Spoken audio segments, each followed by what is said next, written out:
so many people are working, but they don't love their work. Exactly. They are not enjoying their work.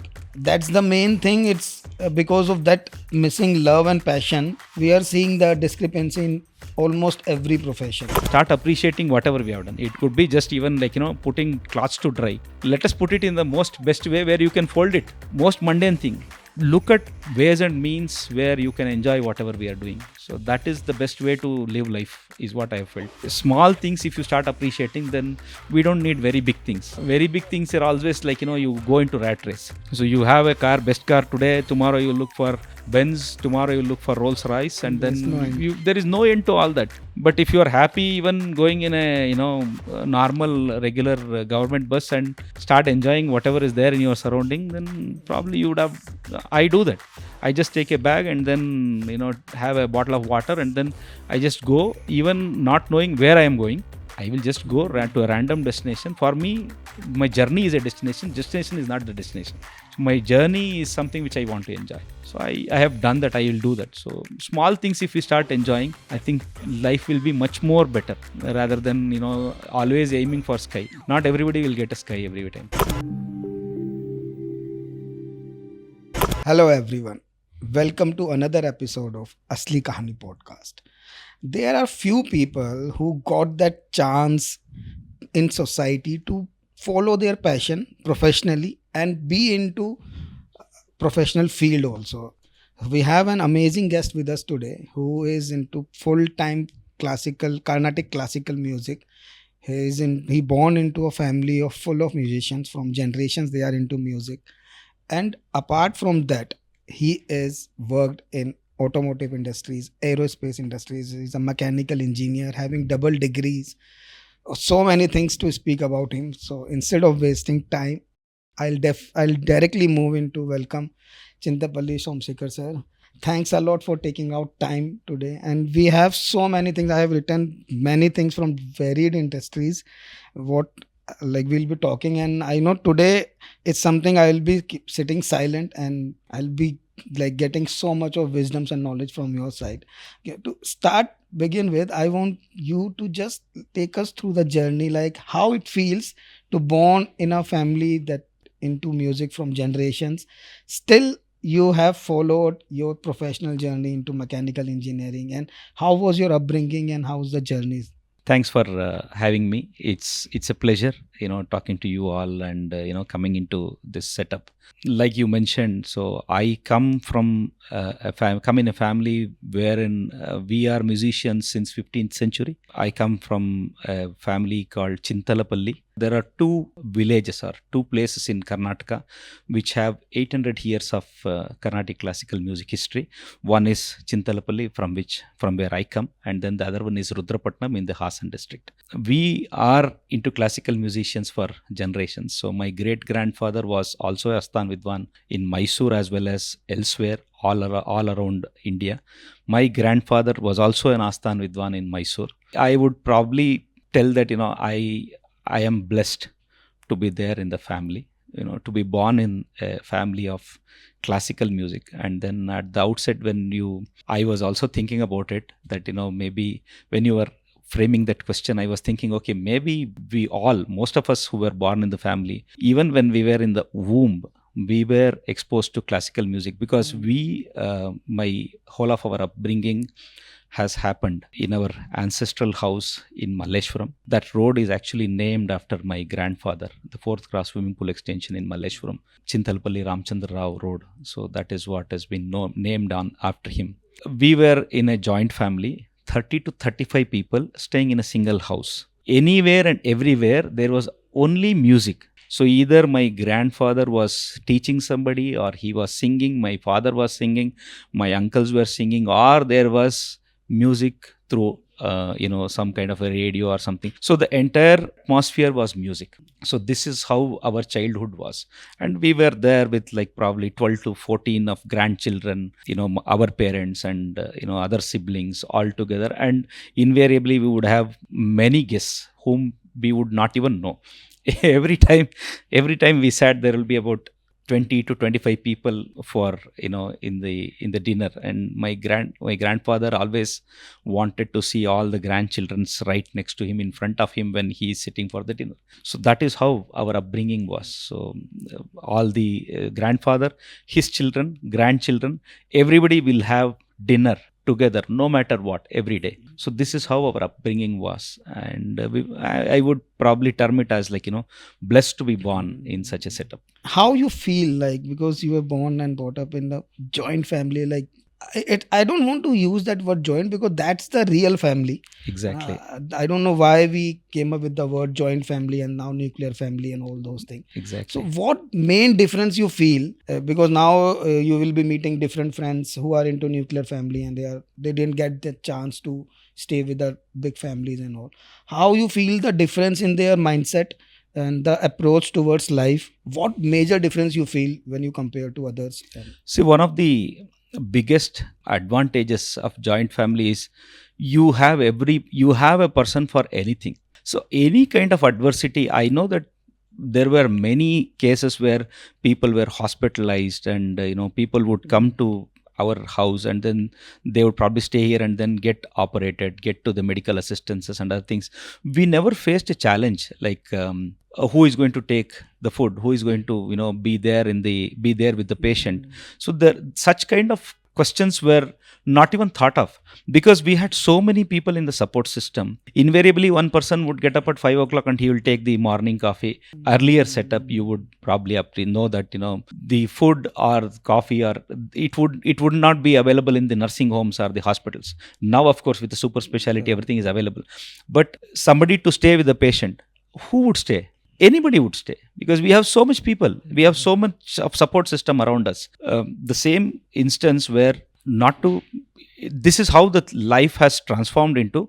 When my own brother was hospitalized, we had to struggle, because it's not that people were not there to support us. People were there, but everybody is busy. Like if somebody has a problem now, I am not there as a support system to them also now, because I have my own set of priority. So I'll be running around, but I'll still be keeping a tab on how they are and trying to assist whatever. The same thing happened. Like when we were in lockdown situation, my brother was chronically ill, and we lost him.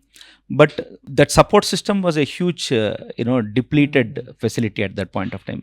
We never had anybody. Probably we had people, but even they were not able to help because of COVID situation. So when we have this grand joint family, or the whole system, you have a lot of values built in, and probably nobody ever taught us what to do, what not to do, because every festival was celebrated with vigor. Because in any festival, I still remember the whole family would sit, and then we will prepare for the festival. Somebody getting fruit, somebody getting flowers. It was not a question, it was not to be thought of.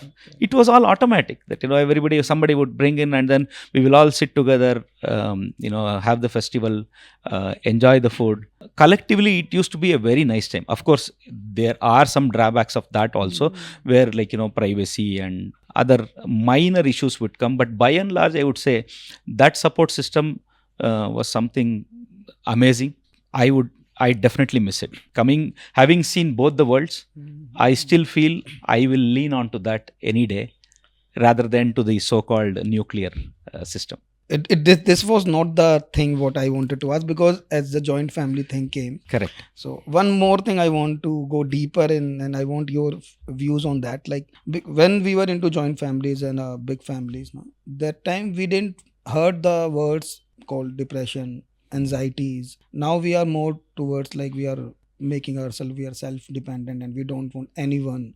We are alone himself. We are like everything. So what do you think that this difference between this family, joint family, and the nuclear family is, that anxiety, depression is getting more because people have no one to speak about them and they're kind of isolated? Exactly. See, I think the kids of these days, they just cannot take no for an answer. If you see most of the kids, because the entire family system is, you even before you asking, you would have it.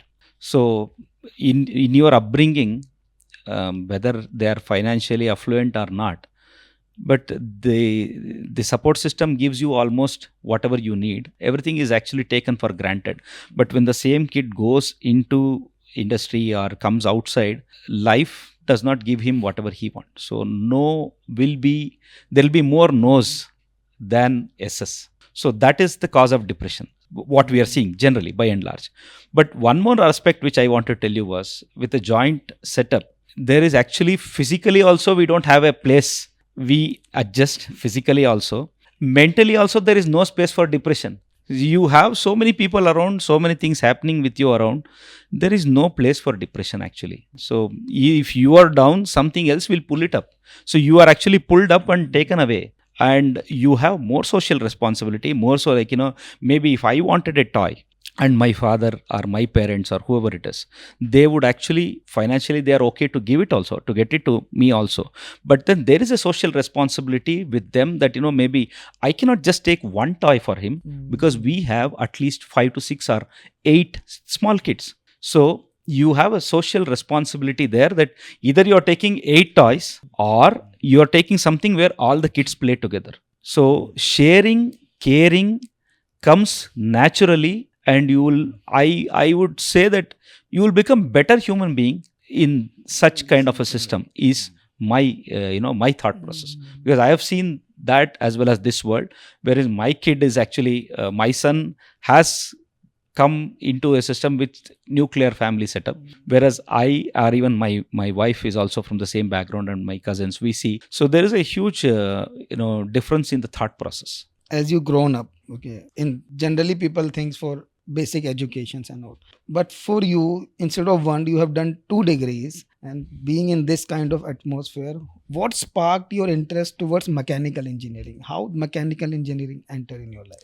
There was always a passion towards automobiles. Of course, the kids in 80s, probably you would also appreciate.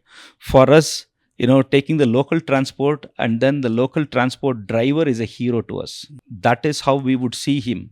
We envisage the driver to be our first hero.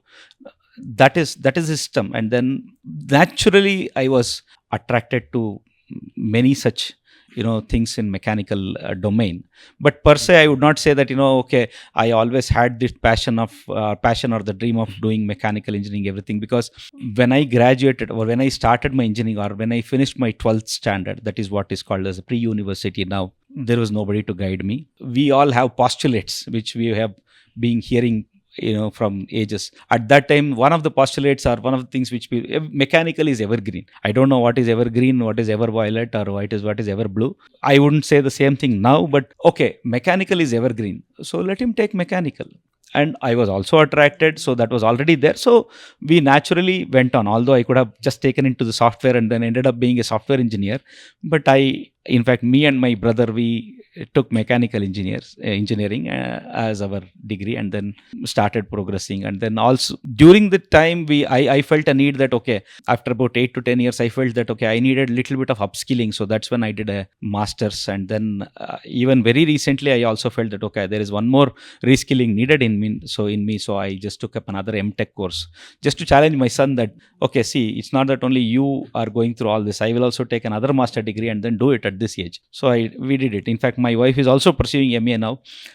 She also wants to do that. So we just want to just keep upskilling ourselves, not on the monetary wise, but just for our own satisfaction. Because you are into main profession, it's not right to say main thing, because that's everything is a profession.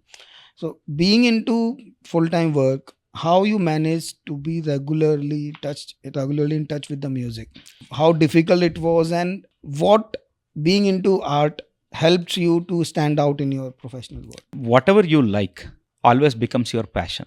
So the thing which you like is the thing which you will love.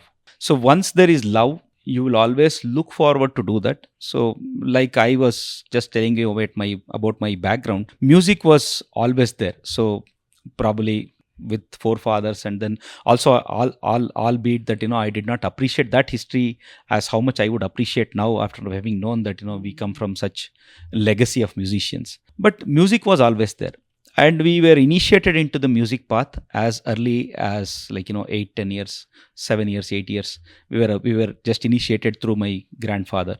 and we kept on continuing. But because of that passion and the love towards it, we were always doing it, and we were always practicing, trying to do whatever, probably how much ever justice we can do. But once the affection towards that grew more and more, what happened was we were looking at avenues where we can bridge these two, where we can bridge engineering, where can I bridge my education into music. Like, maybe if I was stressed out in a day with my studies, half an hour, 15 minutes of singing will definitely calm my nerves. I do it even today. If I have a very typical, like, in the aircraft domain, if there is something, as there's a problem, I'm stressed out, I just take any YouTube and then listen to a particular music for 5 to 10 minutes. Of course, with mobile and then the internet, it's all even more enabled now. I have my own set of headphones, listen to that, I get a lot of calmness into my mind, and I will think about the issue, and we can probably solve out that engineering issue. And then it is like taking give and take from both the sides. The engineering has also helped us plan our concerts much better.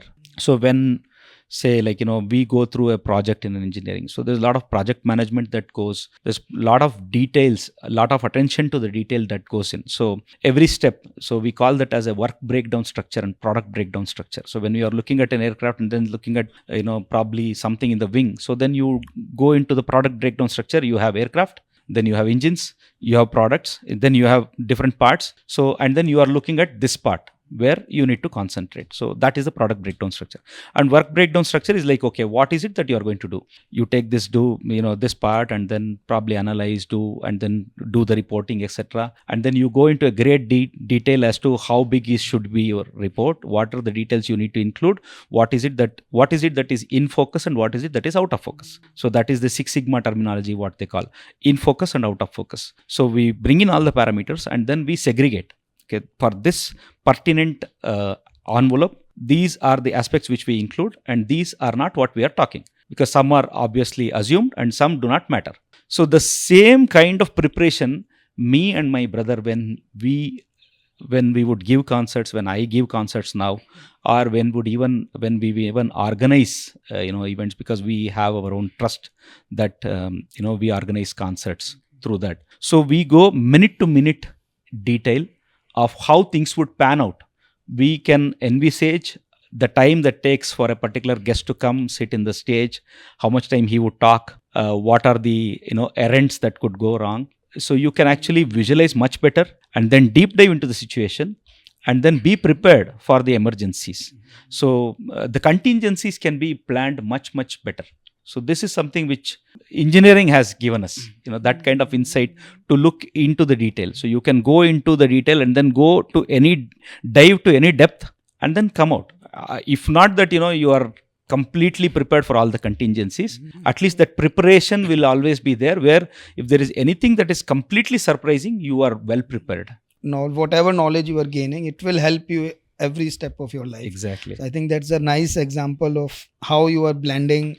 It's not just engineering. It's not just engineering. In fact, any profession, anybody who is professional and then he would love his job as well as his passion will definitely bridge between that. And that bridge is definitely possible for any profession. I think very nice point you highlighted here, the love for the thing what you are doing. I think that is one thing that is missing a lot nowadays, because we have seen like so many people are working, but they don't love their work. They are always into like their focus is just to complete their tenure, earn money, and then they are not enjoying their work. That's the main thing. It's because of that missing love and passion, we are seeing the discrepancy in almost every profession. And when the artist heart, because I feel that whenever we are connected to art, the perspective how we see the world is completely different. So what, as an artist, how you sees the tragic incident of, because you are into aerospace also, so as an artist, how you see that incident what recently happened in Ahmedabad? Heart-wrenching is the first word which comes. My heart definitely goes out to all the families. Being in aerospace profession, I would still say that this is still the most very safe mode of transport. not without a reason, airplanes are called aircrafts. It is crafted. It's a craft. Aircraft in itself is an art because there is so much of thought process that goes in designing, building, maintaining, and even disposing of the aircrafts. So there is such a big thought process. Everything is being thought out. Of course, when we there are multiple channels and multiple experts in that domain who have already probably listed out the reasons that has happened. Primarily they say that okay, there is thrust failure and there was hydraulic failure and there was electrical failure, and that is why there was this rat, what they call it as a rat, that is the ram air turbine. So there is something called rat that is available in Boeing aircraft, in fact almost all the aircrafts, that would drop down automatically and it will try to give you some kind of a power to major controlling devices to the pilot. Everything fails, the rat will help you to give some kind of a power to where you can control the aircraft, try to land it safely. So that is also thought out. But the only thing is rat can give you power, and you once you have so much of altitude where you can actually you can take time and then look at the nearest available runway to land. So rat was deployed. You can see the videos that rat got deployed automatically because there was hydraulic and electrical failure, but still there was no lift and the tragic incident happened. That is, from an artistic point of view, I would say that there was a son, there was a mother, there was a husband who was traveling, there were kids who were traveling, and all in all, one thing is, how much ever engineering, how much ever physics, how much ever technology we know, it just goes again to prove that nature is very, very, very powerful. It is just nature. Sometimes we just have to bow down and accept, and you cannot do anything in front of nature. That's right. Like that incident and the way it happened, it's really very horrible and very sad. But we are like making so many things to reach to aircrafts, to reach to space, moon, everywhere.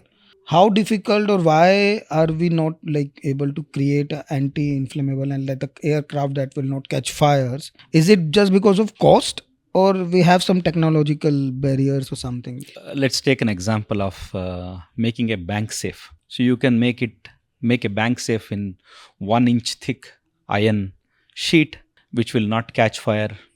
Whatever it does, like you put it, there is a earthquake of Richter 10, Richter 12, nothing happens to the safe. So you can actually build an aircraft, but what is the capability of the engines to take that aircraft to the sky? First thing. And then if you have to take such an aircraft to the sky and then keep it there and get the range required, how would it be? Second thing, what are the economics of having such a long flight where you need to actually now move from one continent to another continent? The longest recorded flight is like 19 and a half to 20 hours, A350 from New Zealand to, say, for example, somewhere in US. So how do we do that? So there are a lot of such challenges. Plus, like I was telling before, you design an aircraft, you build an aircraft, and then you operate that aircraft, you maintain that aircraft, and then how do you actually scrap it out? So we'll have to take through the entire life cycle of aircraft. So when we are looking at such a case, how can we build such a safe aircraft? Because there are hardly few companies that build a safe, the bank safes and the bank lockers. So building it in the scale of aircrafts, what is required for today's market, is a challenge. It's just economics. That entire purview and the gamut of operations of aircraft life cycle and the design cycle, it is prohibitively expensive and prohibitively not warranted also. Just to give you a small flavor of how things are now, A320 aircrafts from Airbus. Airbus is actually delivering 43 to 45 aircrafts in a month. So that means there is more than one aircraft flying out of Toulouse facility. It is being sold, and they are looking at enhancing their productions to 60 aircrafts a month. So that means there are 2 aircraft that are getting delivered in a day. Okay. Believe me, there are many showrooms which cannot sell 1 2-wheeler a day, but there are 2 aircraft that are being sold. So such is the demand for new aircrafts. So when you have to do that, how would you produce all that? So production would be a big challenge. Designing is a big challenge. Maintaining and putting in so much money and creating such big engines, taking the amount of cargo and the people would be so there's the entire gamut of operations are dependent on not making it completely like okay, it will not catch fire whatever happens. There is no guarantee that even after all that you can build your aircraft like a tank. When you're operating the aircraft at such altitude and at that speed, the overall natural forces are always on the upper hand. So the engineering is always taking in control of whatever loads and that are coming on the aircraft. All said and done, the cabin and the interiors are still checked for. There is something called burn test. So every seat cover, every plastic, every handle, every small bush that you see on the aircraft where you sit inside is actually gone through a burn test. So that means there is a regulation in the aircraft saying that when something catches fire, for 3 minutes it cannot catch fire. It should not. So the logic is within 3 minutes you should be able to evacuate the aircraft. So that is why you see the air hostess telling you that okay, there are 8 exits in the aircraft, so 3 on the right, and be aware of these aircrafts, because if there is any emergency you will have to just walk out. You have to train your mind and then keep it in your subtle memory that your nearest exit is in this place. The evacuation guidelines are set, and then the amount of people that a cabin can hold is also dictated by that regulation actually. So if you see the A380, which is the largest aircraft, can hold more than 600 people, but it is restricted to 550 plus because they could not evacuate the entire aircraft within the regulated time period. So they were able to take out only 550 plus people from the in case of a disaster. So that 3 minutes burn test is still valid for all the things that goes into the cabin. So right from even the carpet actually will not catch fire for 3 minutes. The sticker on the carpet will also not catch fire for 3 minutes. But after 3 minutes, obviously, at that temperature, when we are looking at the case of AI, the recent Air India accident, you have probably more than 1 ton, of fuel, and then the aircraft falling right from the sky. It's almost like, the full tank of gasoline coming down. So the chances of it not catching fire is very, very slender. And of course, there are 2 things which are still designed not to catch fire or no destruction. Those are, the black boxes. The black box and the cockpit voice recorder. So there will be 2 black boxes, one in the cockpit and one in the aft of the aircraft. That will still not get damaged. Whatever is the amount of fire and how much ever is the disaster, that will not catch fire. It might get damaged, but people will take the flight data recorder and then see what happened, what went wrong. So all these things are still done through the design phase. Every component structurally is designed for ultimate load. So there is something which I'll have to tell you. There is something called design load and there is something called ultimate load.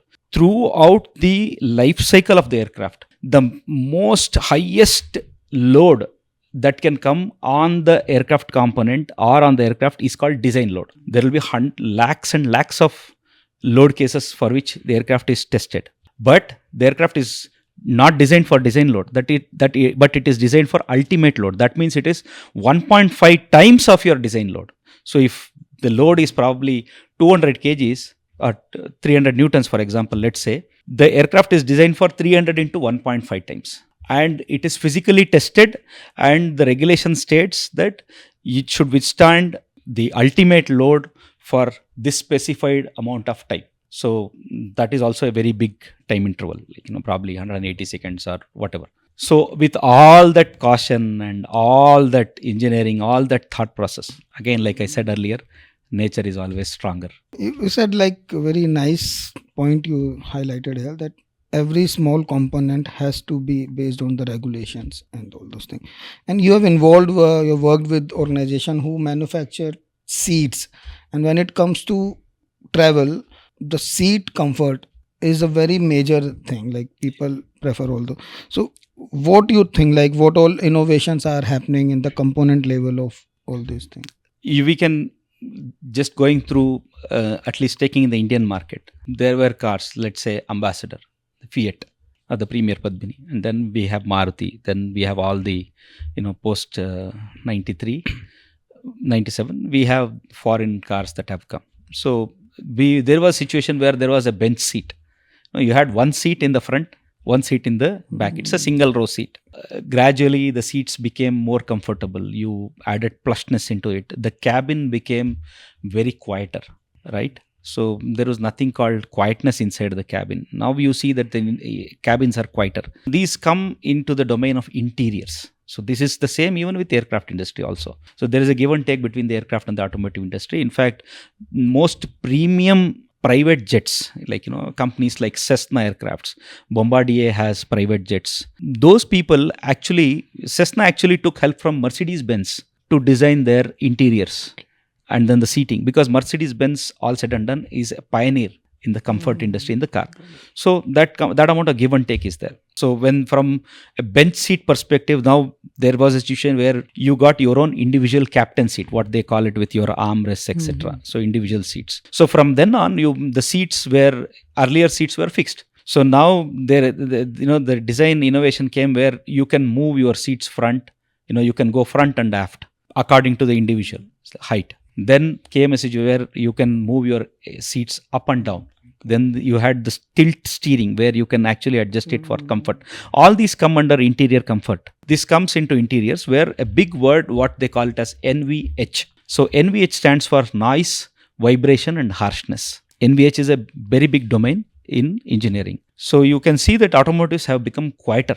So wherein a lot of padding, just like this room where you would have to make your studio completely soundproof, the engine noise, the engine harshness will not enter into the cabin. And then the cabins are made quieter. There is air conditioning that has been put. The air conditioning is again, you have this fully automatic climate control. You set up for a time, you set for a temperature, and then it will. So these are the interiors, interior enhancements that has been going through. One of the other things is virtual comfort. So virtual comfort is like before even a seat is being prepared, there are concepts where you take a normal average human being, and then there is a dummy of that normal human being that you can place it.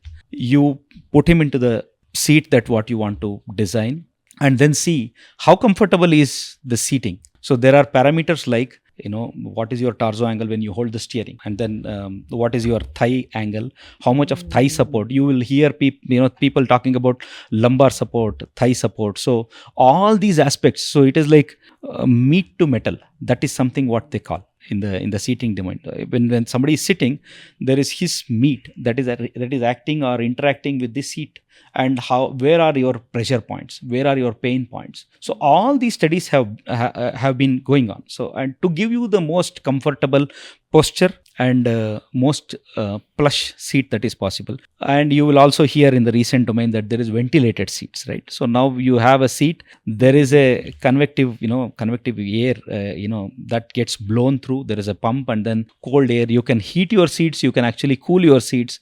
So there are a lot of improvements that are coming in. Again, there is multiple things that is going on in the industry. Everything is again economics driven. How much of amount of money can be spent to make your journey comfortable. So to say, even the airbags are innovation in the interior industry. So if there is a crash, then the airbags will automatically come. So you had only one driver side airbag. What happens to the navigator seat? Now you have both. Now you have six airbags. You have 10 airbags, because there is something that can happen from side crash. There is something that can happen from front crash. So all these aspects are being studied and taken into consideration in the interior industry. You've spoken about aircraft, you've spoken about cars and all those.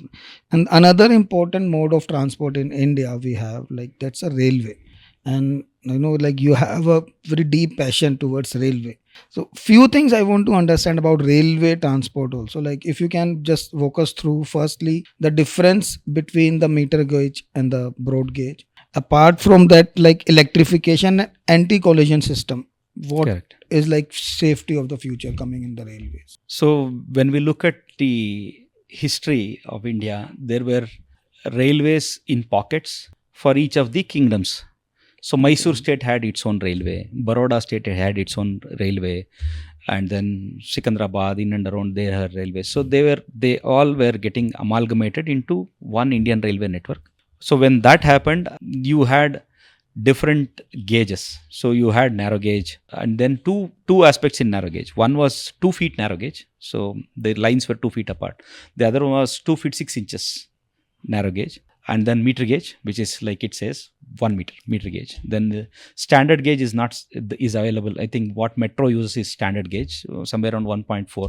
Then the broad gauge, which is about 1.676 meters. So government sometime in 90s came up, or even 85s probably, they came up with this concept of project unigauge. They want to bring the entire Indian Railways under one unigauge system.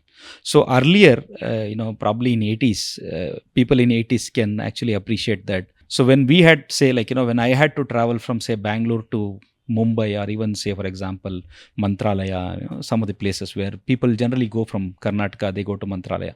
We have to take a meter gauge train from Bangalore to Guntakal, and then take the broad gauge train which comes from Madras and going towards erstwhile Madras to erstwhile Bombay. So, you'll have to change trains, because this runs on meter gauge and that is in broad gauge. So you had different gauges and different railway systems. So, and then I think government then said, okay, let's all try to convert everything into broad gauge so that we have a universal system. Then trains can be put end to end.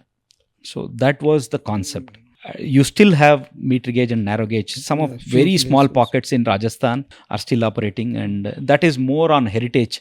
Darjeeling Himalayan Railways is a heritage now. Ooty Nilgiri Railway still operates in meter gauge, but that's a heritage now. They are being kept for UNESCO heritage.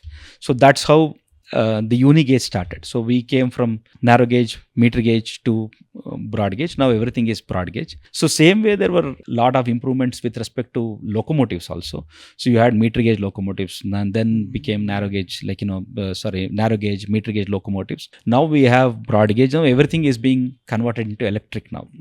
Although most of it is electric, but there are still pockets where it is still diesel run. Sometimes economics also say that, okay, diesel run is still cheaper sometimes. You will have to, because if there is a single train going and then it's not such a busy route, then diesel will still work out, because all said and done, the economics is also a big part of railways. Economics and mobility. So all these things will dictate a lot of terms. So we have a lot of improvements in the lives also. We have had improvements in the coaching also. So there are multiple such things that have been happening. Just to give you a flavor, there is something called, in the locomotive terminology, in the meter gauge locomotives, you would see YDM4. The locomotive spec is called YDM. So Indian Railways named narrow gauge as Z. So narrow gauge locomotives will be ZDM. So that means Z is narrow gauge, D is diesel powered, M is for mixed traffic. So that means it can haul passenger as well as goods. So same thing with YDM.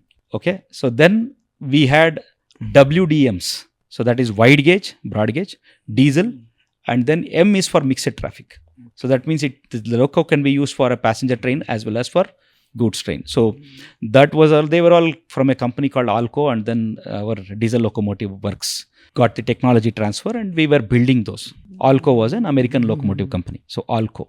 So that was a technology transfer. So now then, what happened in the diesel domain is they moved from WDMs to something what they call it as WDPs, WDGs. So these were very powerful locomotives. WDG4, you would see WDP4, 4B. So these are locomotives 4 indicates the horsepower. So WDM3A is a locomotive with 3,100 horsepower capacity. So WDP4 is 4,000 horsepower. Now you have WDG5, which they call Beam, which is 5,000 horsepower. These are General Motors WDP4s. WDG is actually General Electric locomotive.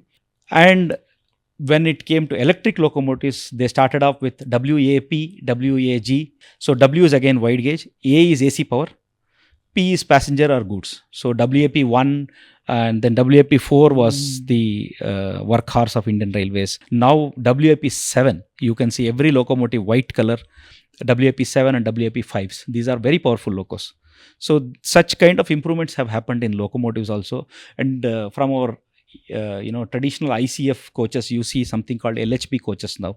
So ICF is our integral coach factory, and LHB is the German technology, which they call it as Link Hoffman Bosch technology with coaches. These are the red color, coaches. There have been a lot of improvements even in the coaching, where if there was a mishap, you would see that the coaches would telescope on each other. One coach would go and you will have a situation like this. This is called telescoping. So you would have more loss of lives. So now they will just roll. There is never a situation where if there is a mishap, one coach will go on top of another. So it is all engineered so that that will not happen. The loss of life is that much lesser. So such technologies have come. So these are some of the improvements. There are multiple improvements, but I'm just naming the more salient aspects in the railways that has come. And coming on to TCAS, right? TCAS is something which aircraft industry has given to railway industry. TCAS stands for Traffic Collision and Avoidance System. TCAS is a mandate in any aircraft. So when you are coming down, it will keep on telling you what is your altitude left. So it will keep telling you okay, 1,000 feet.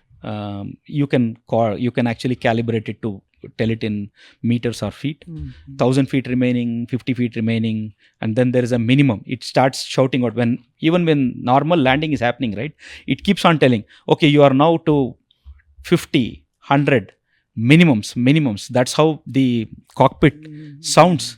So that the pilot is aware that how much is the altitude left for him. What is the ground level that is below available for him? So that is something which is now built into called as Kavach. So the traffic TCAS also works with ground, as well as if there is any aircraft that is taking in takeoff, coming down. What is the surrounding? What is the traffic around? So that is generally the traffic collision and avoidance system. So that is what is TCAS. The same thing now they are building in what they call it as Kavach. So if there is a train running on the same track, so there is one TCAS on this locomotive and one TCAS on the other locomotive. Both are coming on the same track. So it will look at the GPS coordinates, and probably there is a technology around that, and then it will automatically trigger the braking system so that the trains stop. So this is one Kavach system which Indian Railways is implementing in all locomotives. But it takes time because there is a huge number of locomotives in the Indian railway system. So to come into all that will take time. Apart from that, there is one more feature what Indian Railways is looking at is on the trunk routes, like let's say Delhi Kanpur, Delhi Lucknow, Howrah sector, or Delhi Bombay sector, where there is a lot of fog. We can see that the trains are getting delayed. The fogs are so thick that you can't even see the aspect of the signal that's available. The train driver the loco pilot is looking at the signals to drive, whether he has clearance or not. If he cannot see what is the clearance, what is the speed at which he can go. So now they have built in a device into TCAS or into the Kavach and in the railways, where when you are coming closer to the signal post, it will interact with the signal post and then get the data from the signal and then show you what is the aspect of the signal that is inside the loco.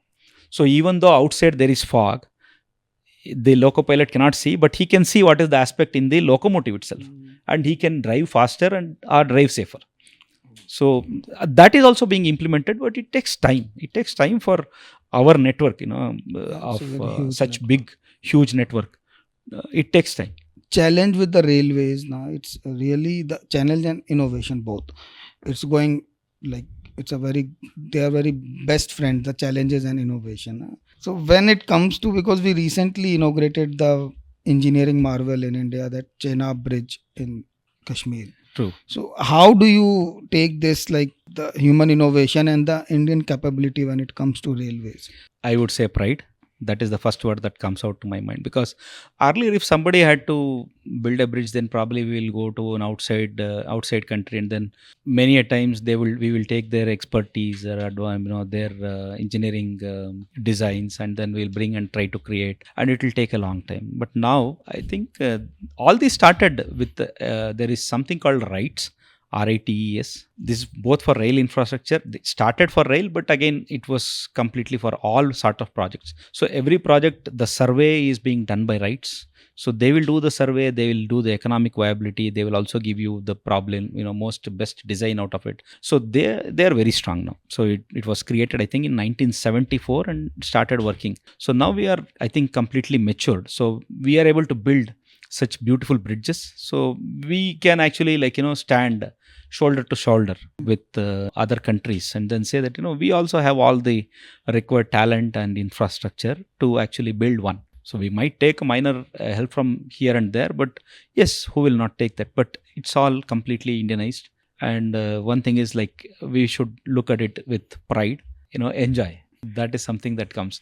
So I wish I would travel there. So that is something which I'll have to do that. We'll have to see. So moving on, I want a very important topic to discuss now, because as you are into engineering and you are into music, you have completed 40 years in Indian classical music. The one challenge what all of us are seeing coming towards us is AI, artificial intelligence. So how do you take AI and what all impact it's going to be in the music industry?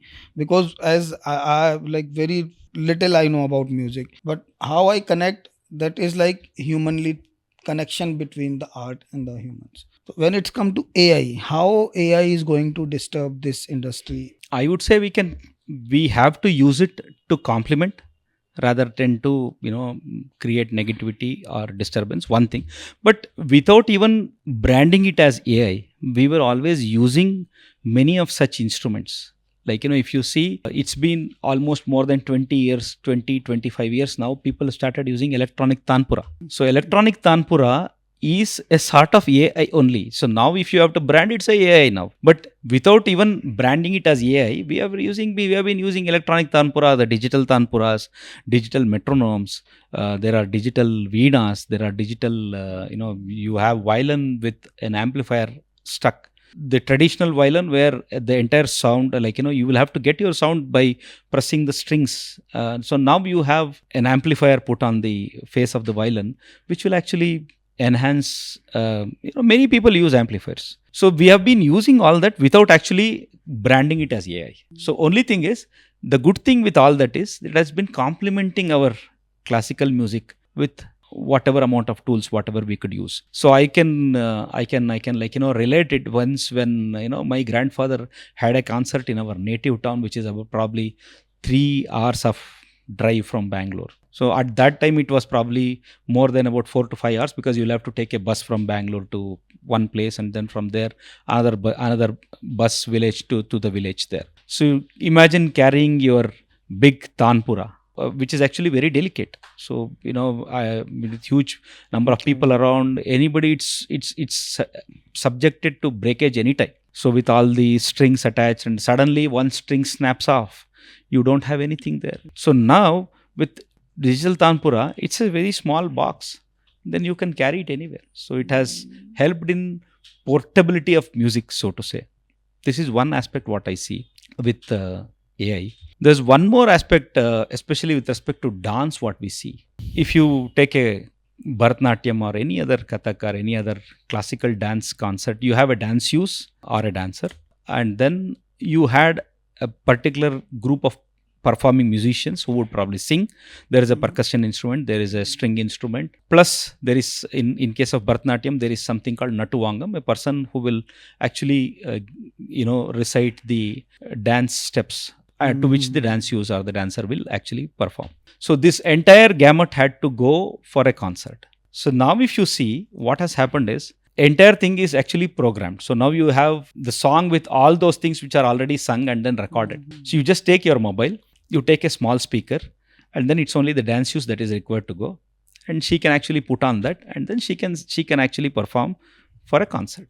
That is also it is, you can term this is what is AI, but we are not calling it as AI, but we have been using all these things. So it's already available. So the recent name or the branding is AI for all this. So whether you call it as natural intelligence or artificial intelligence, we have been using all these things, and it is complementing well also towards the portability of the art form. This is complementing very well. My sister is in Kathak. She's a guru now. So when she was practicing in early days, I used to see sometimes she used to go to guru and then she's doing. Then later that talmala came. So that's a small device. Correct. So when she has to practice, she just used to play the Talmala. Talmala is an AI device only, basically. So how she used to do. But do you think that this AI is be able to replace the connection of human soul? Especially in the art form and more so with classical art form, I see that it should not. It might, we don't know, with the amount of regression and the other combinations and then the programming that can be done, but I will say it should not. Because one thing in the classical art form is the nascence, or then the nascent creativity that happens on the stage. So if we are taking a Carnatic classical music concert, there is a string instrument which is going according to a set thala and a particular raga. So that is our standard canvas. The string instrument and then the percussion instrument is going with respect to a particular beat, particular rhythm, and with a particular raga. So I am also under, I also have to be in the same envelope of the raga and then the thala. Then we are singing a composition. There is nothing pre-planned. Only thing that is pre-planned is, okay, which kruti is what I have selected. Rest of it, I would not have to tell even to the accompanying artists. So we will just go on because we are all under the same envelope and we start singing. And when I give a particular, we call it as a sangati or a particular instance or a particular style, and then I improve there. Something that strikes on my mind, which we call manodharma. So it comes on the stage at that particular time. Those are the natural reactions when you are actually singing out. It comes automatically, intrinsically, and there is nothing pre-planned about it. So even if somebody is elaborating a raga, it's very hard to actually teach a raga to somebody, because that is something which you'll have to it'll have to develop within yourself. The manifestation is first inside and then it just comes out. How it comes out is it manifests inside and then you'll go in that particular set of raga and then you will give.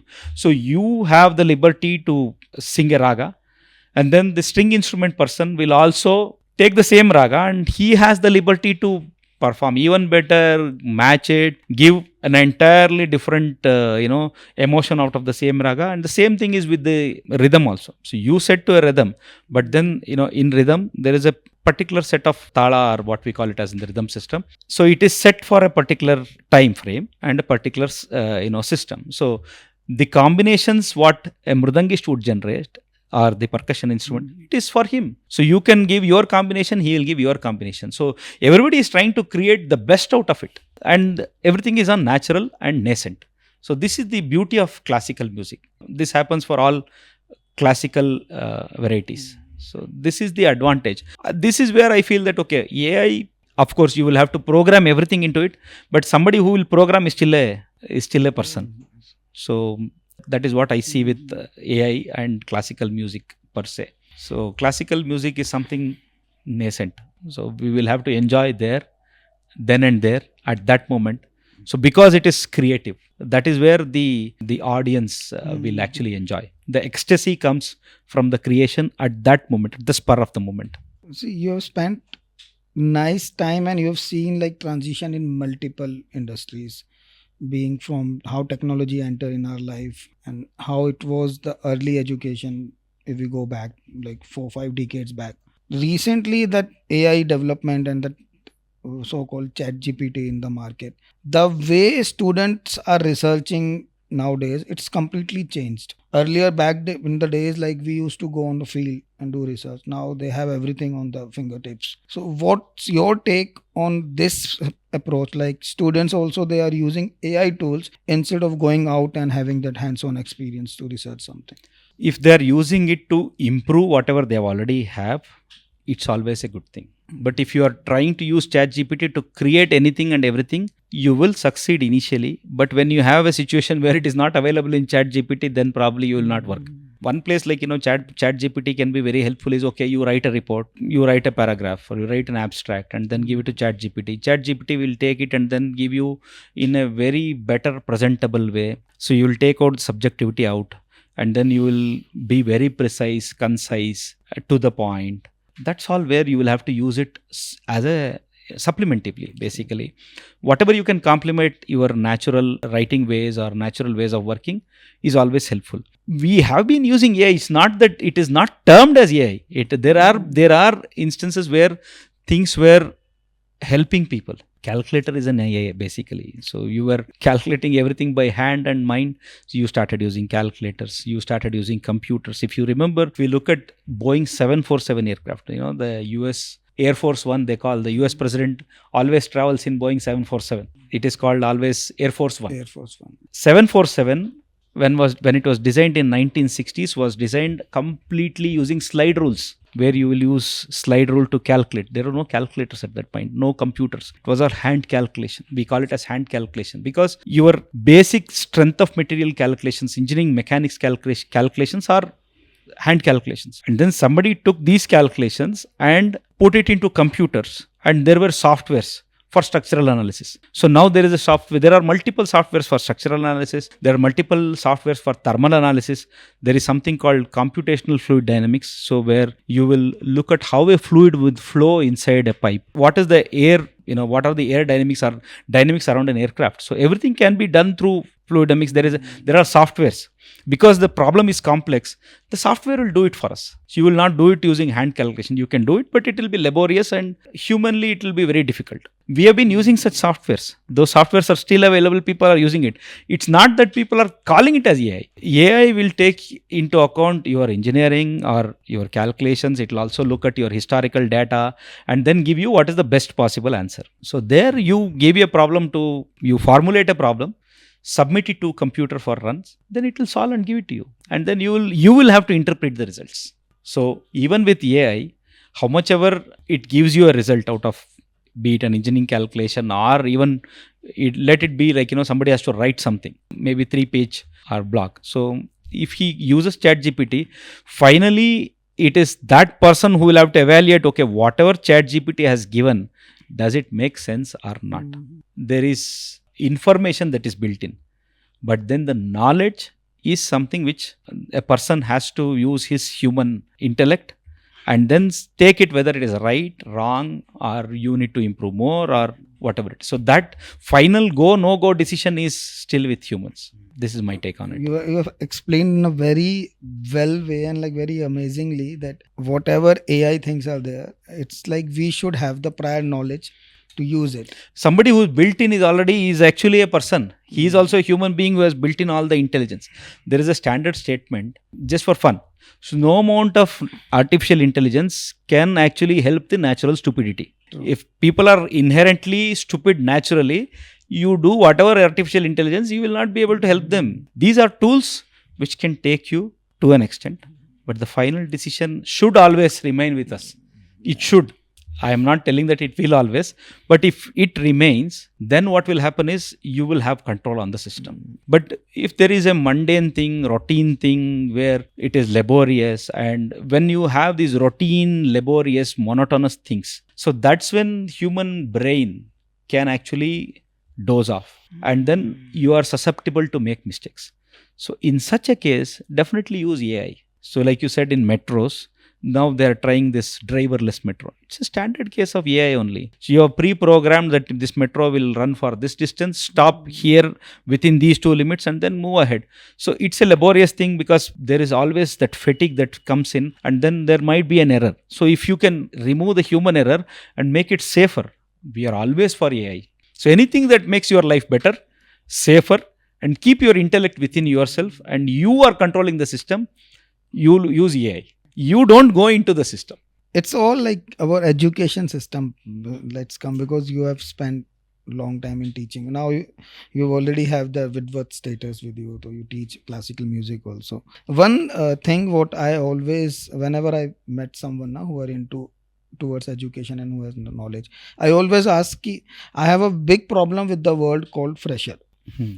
So I don't know why in our education system, whenever someone is spending nice years like 4 to 5 years, 3 years in certain things to learn from a very prestigious institutions, organizations, even after completing and spending 3-4 years on particular subject, when they are passing out, they are always called fresher. They are writing fresher. How can they be fresh after 3 to 4 years of learning certain things? What's your take on that? Like a doctor, after serving for 30 years, he is still practicing. Is like a practicing. lawyer, he's still Yeah, practicing. That practicing. is, that just goes to show that you are always learning. You'll have to still be a student, how much ever experienced you are. But the term fresher is basically that he has the knowledge.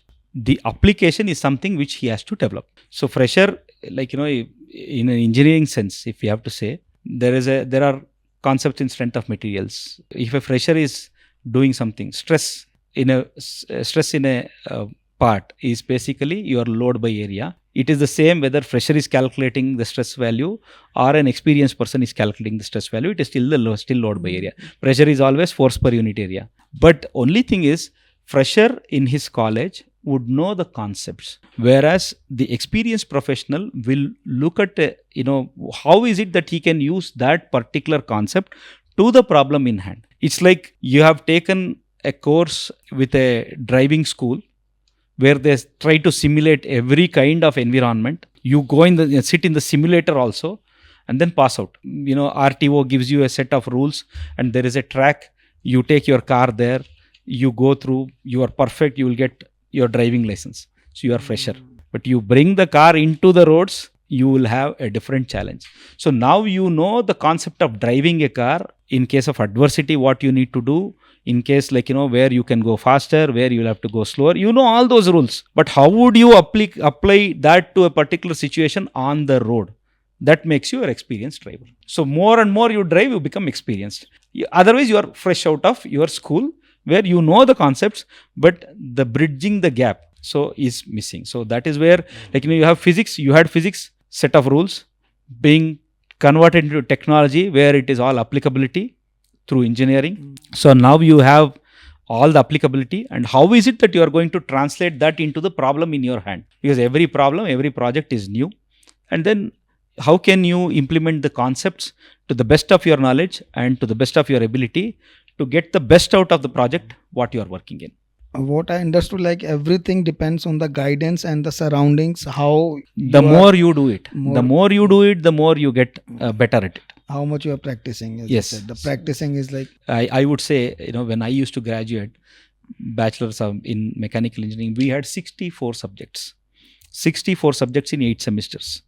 So there is in our Indian system, so that means 64 different kinds of forms where you need to learn. So that includes everything. So a mechanical engineer will have that 64 traits with him. So he will learn structures, he will learn thermal, he will learn fluids, he will learn everything. But then finally, after some time, it is not that there is a specialization. So I moved into structures. So there is somebody who will move into fluid dynamics. There is somebody who will move into something else. So just like lawyers, they will practice and become in criminal lawyers. There are people who are there for other forms of, different varieties. So life gives you different, and then you become masters in what doing it. So that is experience what you bring. But per se, the concepts will still be there with you as long as you don't forget and then keep going back and visit the basics. So you're always there. see, as you said, engineering, we have to learn so many, 64. So how you want any message or any guidance, how you want to share with the people who are into institutions, they are studying and they want to carry on their passion also. So want one advice or anything that you want to give to audience or their parents, how to balance these both? So that is the biggest challenge what we have this now with all the running around and then the fast paced life. I have seen people who were very good engineers, who were very good administrative, very good in other finance, etc., etc. They gave their heart and soul for their profession. Once, maybe after 58 or 60, when you retire, your colleagues are not there with you. People who work with you are colleagues. You will have hundreds of colleagues. Out of that, you will have probably small set of friends with whom you can connect even outside your work. Otherwise, most of them are colleagues where they connect with you for work. And that whatever little number of friends you make depends on person to person. Somebody is not so outgoing, reserved, so he will not have friends at all. I have seen people completely go blank after they retire. The next day, they don't know what to do. So this is to avoid that, you always take one art form, at least 2 art forms, whatever you like. You keep something for your living and you keep something for your life. So living is different and life is different. So art forms or any of your passions are basically for your life. It will be with you and stay till you are there.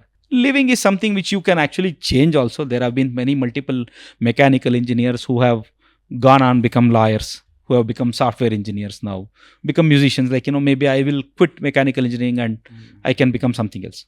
That is all living. So now coming to the balancing point, right? So your passions are always there. You will have to identify. Let's say everybody will have some kind of a passion, some kind of a hobby.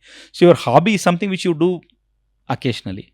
Convert that, put more value into it. That becomes a passion for you. When you have a profession that can feed into your passion, nothing like it. Or I would go one step ahead. If you can make your passion and profession the same, you will never get bored. No, we were just speaking of people getting monotonous, routine life. So when your passion becomes your profession or profession becomes your passion, you will never stop loving. So like, I can never say that I don't love music anymore, because it is there in my, DNA, and I am always there into music. The same way engineering is also has become a passion now, and it has graduated from profession to passion now. So I cannot think myself outside engineering. Same way, you create something in your living to feed for your passion. Let's just take a very small example of travel. If somebody has travel as their passion, so you earn in your living for 5 days or 6 days, then you take 1 day out of every 2 weeks. You are making good amount of money. So your travel, or most of the passions are not for money making. Passions will not give you money. Or they may or they may not. It is subjective. Some of the passions will not give you, like, stamp collection is a hobby where it will not give you money. Of course, you can actually present it or make an exhibition out of it. That's all different. But it's just you collect. It's your hobby to collect all these things. So it is not money making. Like, travel. You want to see places, but very rare that you will make money out of it. Somebody can make a YouTube channel and then try to get some monetary benefits out of it. That's all different domain altogether. So if you are living can feed to your passion, where you can actually make some money, take your time off every 2 weeks, go to a destination, enjoy. So you will look forward in your profession for 2 weeks for that one break. So then that will make your profession interesting. That will take out your routine thing from your life, and then it will try to say, okay, I am working hard to fuel my passion there, where I want to go and see that place and come back. So once you do that, so now you will look forward for that break to go and look to that place and then come back. And then once you are coming back, right, you are fully charged. So your next 2 weeks, or probably whenever you want to take a break, you are completely working with your full vigor and focus to make your travel even more better. If you have seen a local destination, you will want to earn more and then go for an international destination and then do something else. So this is how you need to keep feeding. It's like a symbiosis. So this helps that and that helps this. Emotionally, you will get help from passion, and monetarily, you will have to fuel that passion through your profession. So if you can balance it out with a very nice loop, everybody will be successful. The challenge is how good can we balance. So sometimes you will have a lot of money, no time. And sometimes you'll have time but no money. So but it's just that the delicate balance that everybody has to look forward. People can do it. We have the the capacity inside. Only thing is, you'll have to look for that passion, what is there burning inside. It could be the smallest of the smallest thing, but if we actually keep that passion and then keep working towards it, either you will succeed or you will find a better thing out of it. The way you summarize the life now, it's quite amazing, and that's the crux, the summary of the life. You have worked in Australia, UK, and many other countries also. What major difference you feel when it comes to Western approach towards the life and art or profession when it's come to India? What's the major difference you feel? Yes, when we are working in different locations, obviously you get to meet different people and you will get to understand how people think. Typically, Europe, when I was working in Germany, they are right to the point. They talk to you engineering, they talk to you work. Very less interaction about family.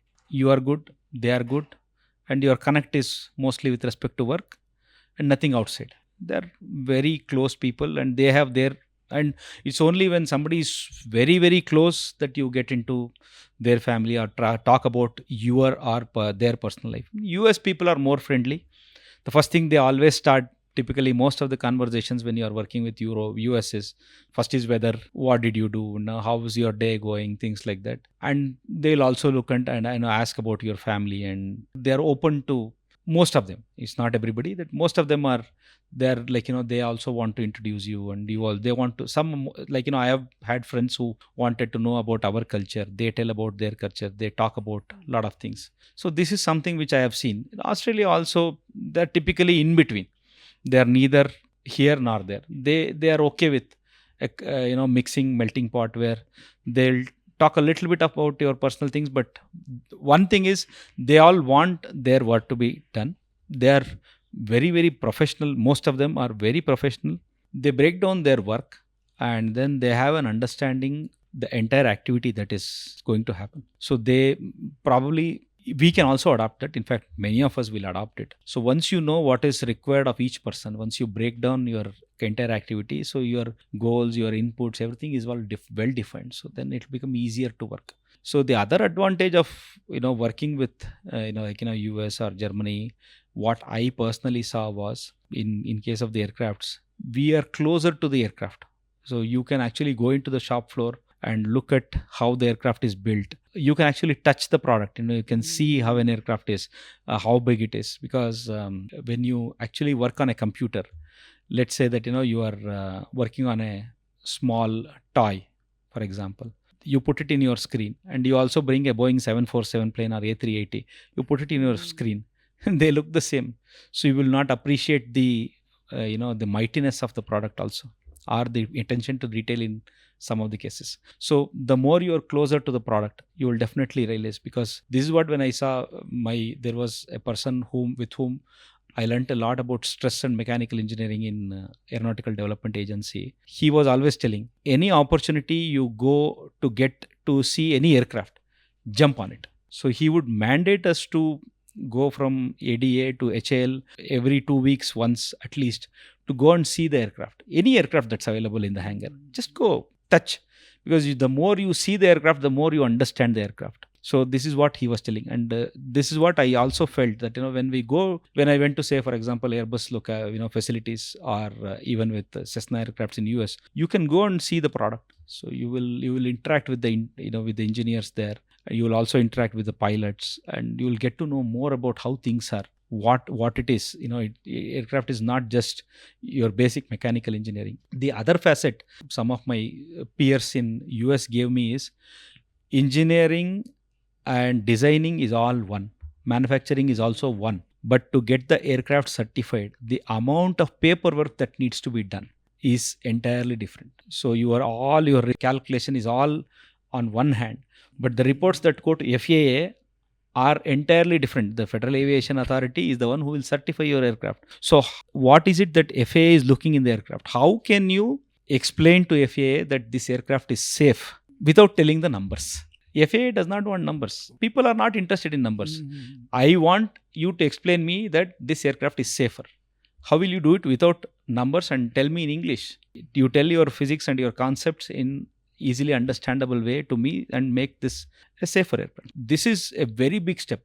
So these were the steps which actually, my peers taught me, especially in Cessna aircrafts, that to certify is entirely a different game altogether. So you can actually build a good aircraft, but to get it certified is a very big, lot of paperwork, lot of administration is required, lot of regulations are required, and you will have to go through all those regulations and then get the aircraft to fly. So these are some of the nicer aspects. Whenever you are closer to a product or a service or whatever you are doing, so you are as close to the customer as possible. Your understanding of your entire activity, or the wholesomeness, where you are in that entire, we say that entire chain or entire supply chain. So right from the concept to your delivery to aftermarket to your scrapping of the product, where is it that you fit in? So you will get to understand that bigger picture as close as you are to the product. This is something which I have appreciated when I have whenever I visited other facilities. As you said, the difference between approach in West and India. When it comes to our Indian education system, we are more focused towards just following the things instead of explaining properly. And you have spent nice time. So what will be your suggestion that we should adapt in our education system, whether it can be from the academic side, the teachers and all, or maybe the parents, or as a student, what all areas are there that need to be addressed, and we it will help us to improve more in the company. One thing which I would also say, initial years, there are a lot of concepts, and when you are going through concepts, it will become laborious. So try to make the learning more fun. So when something is very much routine and monotonous, people get bored of it. So try to make it as much enjoyable as possible. Every learning, there is some amount of donkey's labor that cannot be avoided. So that has to go in. But apart from that, if we can make it more interesting, anything which you are teaching, please make it more interesting. So then what will happen is people start to like it. So when you start to like it, then it will not look like a routine or a activity. So then you will actually enjoy doing it.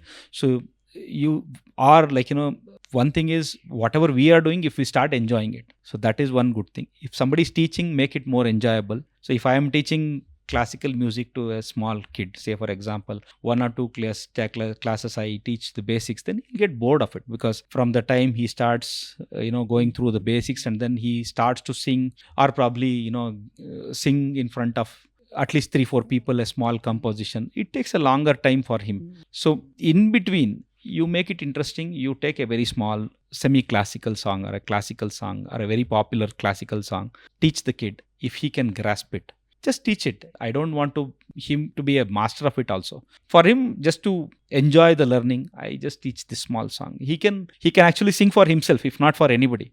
If he is happier singing it, learning it, then what he will do is he'll come back and then learn the basics with even more vigor and even more rigorously, so that he can sing these kind of songs even better. The same thing is with mathematics, be it algebra, be it calculus, be it differential calculus. What happens is, I have at least gone through many subjects. Many of them are not tangible.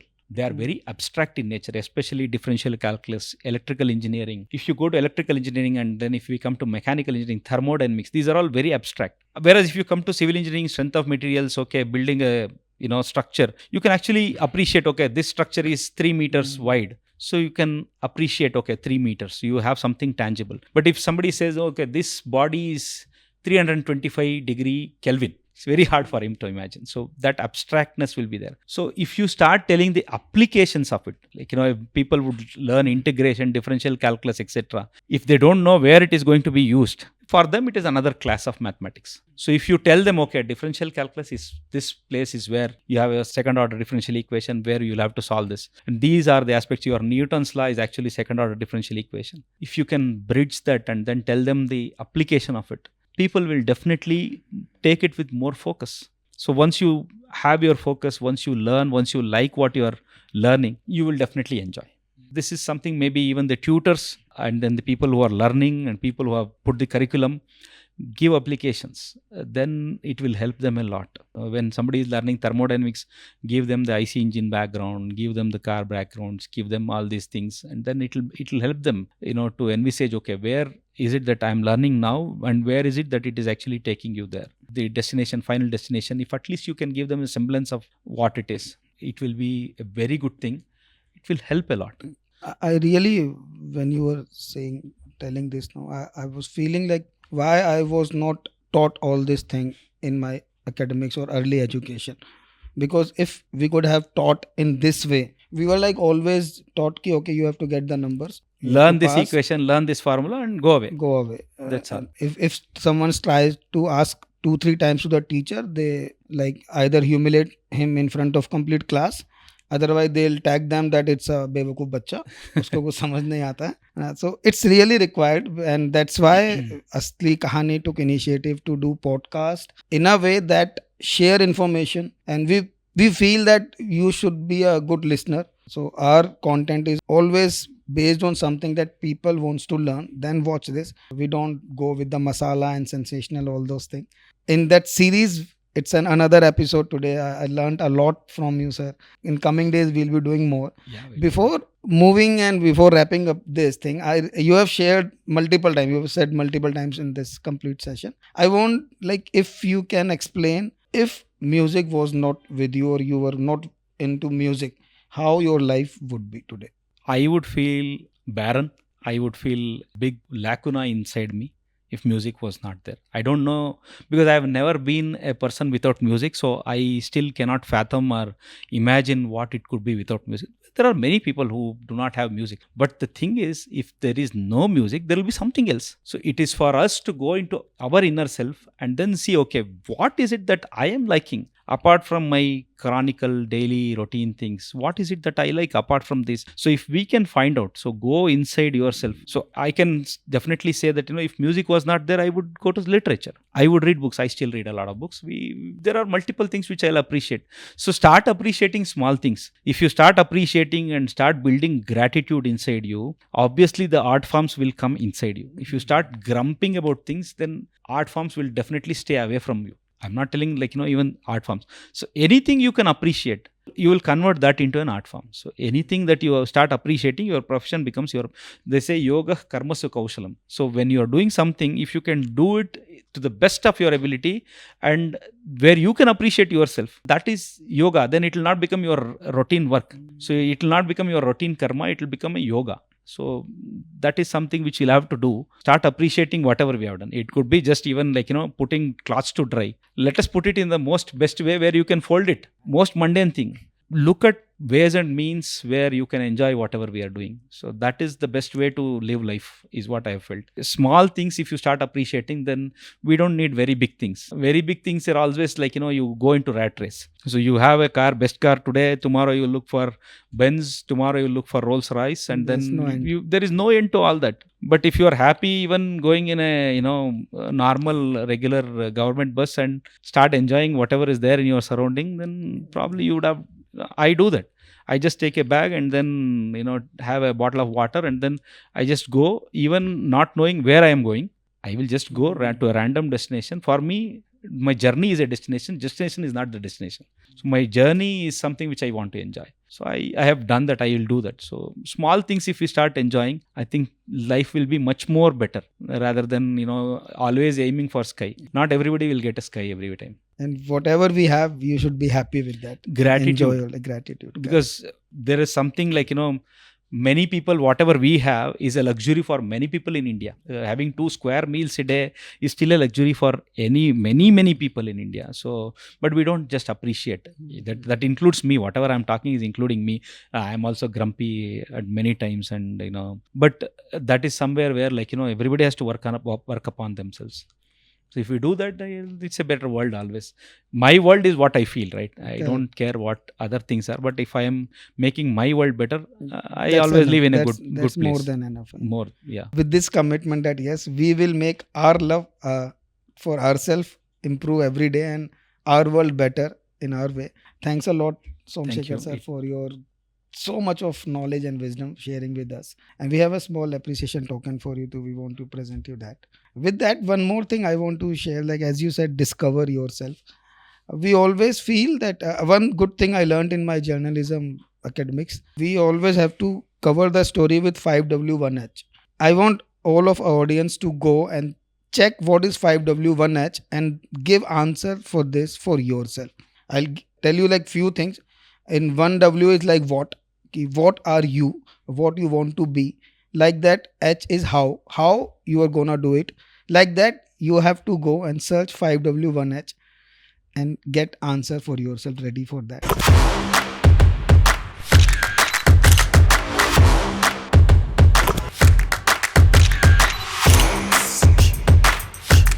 Thanks for watching Asli Kahani, and till the time we come up with the next episode, be smart, be alert, and most importantly, be Asli.